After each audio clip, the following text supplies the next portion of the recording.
Hoy hemos visto a un presidente de la Unión Europea que se hunde con ella, un discurso con bastantes ocurrencias y poca propuesta concreta, que ha renunciado a poner encima de la mesa políticas de cambio profundo, que es lo único que podría llevarnos a una situación de mejora. Al contrario, Juncker lo que ha hecho ha sido sacar pecho de una supuesta recuperación económica y de las políticas que se han mantenido hasta ahora. Políticas que nos han llevado a más de 20 millones de personas en paro y a 40 millones de personas en pobreza severa en la Unión Europea. Eso sí, en España, en 2016, las empresas del IBEX 35 ganaron 34.000 millones de euros. Quizá por esto el periodo Juncker es también el periodo de más euroescepticismo de la historia. Una Unión Europea que es vista por cada vez más ciudadanos y ciudadanas como instituciones que nos agreden a nosotras, pero que cuidan a los bancos. La era Juncker está siendo también la más violenta contra las personas migrantes y refugiadas.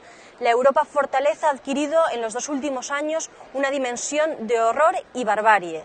Más de 14.000 personas han muerto en el Mediterráneo desde 2014, como consecuencia de unas políticas de migración que cierran puertas, que construyen muros y que externalizan las fronteras a través de pactos con Turquía o con diferentes milicias en Libia. Se comprometieron a reubicar a 98.000 personas y solo han cumplido con 27.000. Eso sí, en 2016, 112.000 personas han sido deportadas, una cifra que cuadruplica a la de las personas reubicadas, pero que para el señor Juncker le parecen insuficientes personas deportadas. Entre los objetivos que se ha marcado está el de incrementar el número de deportaciones, expulsar al máximo posible de personas migrantes. Juncker ha hecho todo su discurso desde una perspectiva securitaria, como si quienes llegaran a Europa no huyeran del hambre, de la guerra o de la explotación, sino que fueran un enemigo del que hay que defenderse. Con este discurso legitima y alimenta la xenofobia que no para de crecer en la Unión Europea, y como ejemplos están los resultados de Le Pen en Francia o de Hofer en Austria.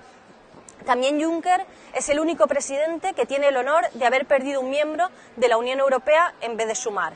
Empezó siendo presidente de la Unión Europea de los 28 y probablemente acabará siendo de la Unión Europea de los 27. El Brexit como ejemplo del fracaso de la Unión Europea, del fracaso de unas políticas que generan pobreza, de unas políticas que alimentan el nacionalismo xenófobo. Ahora, en plenas negociaciones, parece que a Juncker y a May solo les importa el libre movimiento de capitales, mientras que el de las personas y los derechos de los 3 millones de europeas y europeos en Reino Unido se han convertido en una moneda de cambio en negociaciones que se producen en la opacidad que caracteriza a la Unión Europea. En la intervención de hoy de Juncker no ha puesto sobre la mesa ni una propuesta, ni un dato, ni un posicionamiento de estas negociaciones. Juncker es la imagen del fracaso de la Unión Europea de Merkel, de Rajoy, de Macron, de las políticas de recortes laborales y derechos sociales, que al mismo tiempo aseguran beneficios para las grandes empresas europeas y extranjeras con acuerdos de libre comercio como el CETA con Canadá o los nuevos acuerdos con Australia y Nueva Zelanda de los que hoy ha hablado el señor Juncker en el discurso. Juncker es quien hoy ha hecho el discurso, pero también hay que decir que no está solo. Juncker no es más que la cara visible de un modelo de Unión Europea y de unas políticas apoyadas por socialdemócratas, por Partido Popular Europeo y por los liberales. Hoy hemos visto nuevamente ese intento de derivar responsabilidades al Consejo, así como también muchas veces el Consejo culpa a la Comisión Europea. Pero la realidad es que Consejo y Comisión están apoyados por los mismos partidos y son los mismos intereses. De hecho, la propuesta de un presidente común de ambas instituciones y de un ministro de Economía y Hacienda europeo no hace sino ahondar en un modelo antidemocrático. La lucha contra el terrorismo del Daesh no puede basarse, como se ha desprendido del discurso de Juncker, en más militarismo y en un cercenamiento de las libertades individuales. Sus propuestas pasan por una política militar común al servicio de la OTAN y por una agencia que intercambie datos personales sin orden judicial.